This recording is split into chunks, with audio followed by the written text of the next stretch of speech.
Now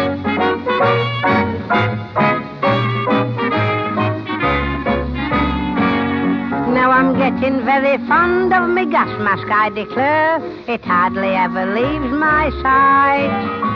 I sling it on me back and I take it everywhere. It even comes to bed at night. Do you know, it seems a different world. Before the war, I was just a simple housewife, cooking, cleaning, running the family home, humdrum, you're probably thinking, but that's how it was. Then the war came. Just like in the Great War, they needed women for war work. I took my chance in those early days and I became an evacuation officer, helping kiddies get themselves out into the country. Although, as this leaflet rightly says, we are not going to win the war by running away. Most of us have work to do, and work that matters. Anyway, it all started on the 1st of September 1939 when Hitler invaded Poland. That day Operation Pied Piper came into effect as well. The government scheme for getting the children away, otherwise known as evacuation. It's a funny name when you think about it, Operation Pied Piper, given that the Pied Piper come from a town called Hamelin, and Hamelin is smack bang in the middle of Germany. Anyway, we knew that war with Germany was on its way and bombing raids were to be expected imminently. So, I took my own children off to be evacuated on the 2nd of September. Doesn't it look jolly? It was nothing like this. I wasn't obliged to send them, but I felt like I didn't have much of a choice either. But at least they'll be together and they'll be in the country. That's what I said to myself. So I started packing their suitcases, books and toothpaste, toothbrush, pyjamas, favourite teddy bear. It was awful going down to the railway station that morning. Lucy didn't really seem that bothered. She thought it was all a great big adventure and she just trotted off down the railway station platform without a backward glance. But Harry, oh God, Harry couldn't find his handkerchief. He spent the whole time wiping his snotty nose on his sleeve to try and hide the tears. Anyway, we were told that we didn't know where they were going to go, but we'd hear from them once they got to their destination, and there were even these series of pre-printed postcards that I could send to them or them to me. This one is a rather pretty one, isn't it? It says, "How are you, my little evacuee? I hope you're happy by the sea. I love your letters. Please do send another. Love and kisses from your mother." And the one that you can see now. "Bless my life, what's this I see? If it isn't a little evacuee. Don't be afraid when it's dark at night. They simply can't put out my light." It's weird thinking of them being so far away, but, well, at least I know they're safe, like I say, and they're together. Now, Britain in peacetime was very different from Britain in wartime. For a start off, all the kids have gone, haven't they? So it's awfully quiet, and soon the blackout was enforced. This meant that any trolley buses or trams, cars, bicycles had to shield their headlights. Even torches have to be shielded, and they're pretty hard to come by. Makes the visit to the outside latrine a bit of an adventure, I'll tell you that much. Also, half an hour after sunset and half an hour before sunrise, no chink of light may shine from any premises whatsoever. If they do, the ARP warden will blow his whistle and he will tell you to put out that light. We also have to put lines of sticky tape up on the windows in the shape of a lattice, you know, and a cross.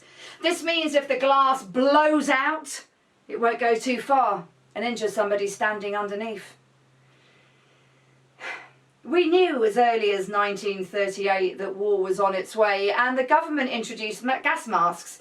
You see, the enemy, and us to be fair, had used gas to great effect during the Great War, and we were terrified that they'd use it again, but this time on civilians.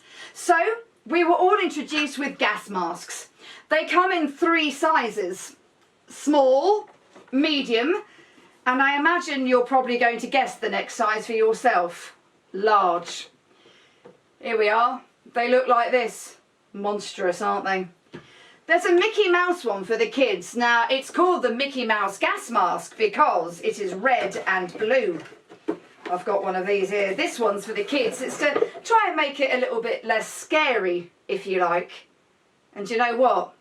There's also a cot in which you can put your babe in arms. Oh, I have to say I'm quite glad that my 2 are grown up, because look at that, would you? You put your baby in here, little legs sticking out the bottom, you see, and you can see his little smiling face, and you pump the air in to make sure that your little one can carry on breathing. Can you imagine putting your child in that? Anyhow, gas masks. They're a bit of a monstrosity, to be honest, but we have to learn how to use them, and so my friend Betty comes over every Thursday afternoon and we try them on. The straps are really quite tight, they nip your ears. Have you noticed recently that women roll their hair one way and then the other way? Well, the reason for that is because you've got a strap in the middle, won't ruin your hairdo. They don't half steam up and they stink and all. But we knew we had to get used to wearing it. So Betty would come over, as I said, every afternoon. And then, well, every Thursday afternoon, we would wear our gas masks for 10 minutes, which somewhat limits the conversation, I'll tell you that much. And then we would celebrate by having a cup of tea and a nice slice of cake. Well, we did, until they introduced rationing, but that's a different story. Now, if you want to be the girl about town, perhaps you'll have a little gas mask handbag like this one. And there, inside, is your gas mask. It makes you feel dead stylish, that does. Anyway, as I say, we all knew that war with Germany was on its way, and this was the best way that we could get prepared. Now then, first off, women could volunteer for war work, and then in December 1941 there was conscription. Girls could go into uniform, wearing things or uniforms like the Women's Auxiliary Air Force, the Women's Land Army, the Women's Army Auxiliary Corps. What else was there? The Fanny, the First Aid Nursing Unit, the ATS, you could be a nurse, typist, ACAG operative, bits assistant, evacuation officer. Anyway, there were all sorts of jobs you can do. And many of our girls took the opportunity to undertake war work. Now, the work in the factories, that was the toughest thing, especially after the Battle of Britain, which was in the summer of 1940. That put the pressure on the people in the aircraft factories, you see. Lord Beaverbrook, the Minister for Aircraft Production, said that they had to work without stopping. Well, that wasn't very popular. He also came up with this new idea, saucepans for Spitfires. They wanted to raise as much money as possible to get a Spitfire fund going. Beaverbrook even sold Spitfire rivets to kiddies for 6p a pop, so they thought they'd owned part of an aircraft. And they asked people to hand over all the metal they could. Pots, pans, railings, you name it. Little lad up the street even gave up his collection of metal soldiers. Poor kid. No one had the heart to tell him that none of that metal was ever used in the production of any aircraft. It was all because our Prime Minister, Mr. Churchill, was getting twitchy about a German invasion. And he was right. The Blitz started. Night bombing the cities of Britain. 57 nights of consecutive bombing. But you know what? We were a target and all. They say in the Battle of Britain we shot down 3 times as many German aircraft as we lost. And then the Germans got frustrated by the whole thing and they decided to do something new. They started night bombing the cities of Britain. The Blitz, as it was known, went on long after the Battle of Britain had finished. During the Blitz between September 1940 and May 1941, the Germans dropped more than 35,000 tons of bombs for the loss of 650 aircraft. London was attacked on 57 consecutive nights. But it wasn't just London, you know. Leeds, Sheffield, Manchester, even us. Here in Chesterfield, we were bombed too. When a German aircraft was returning home, it dropped a bomb on the outskirts and killed 8 people. They hit the golf course at Walton, 4 miles away, and they had aerial plans of Markham Works and Sheepsbridge. And they had their sights set on the engineering works. But our blackout was too good, and they never managed it.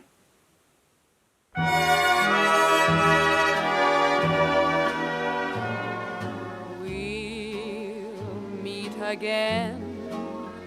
Don't know where, don't know when, but I know we'll meet again some sunny day.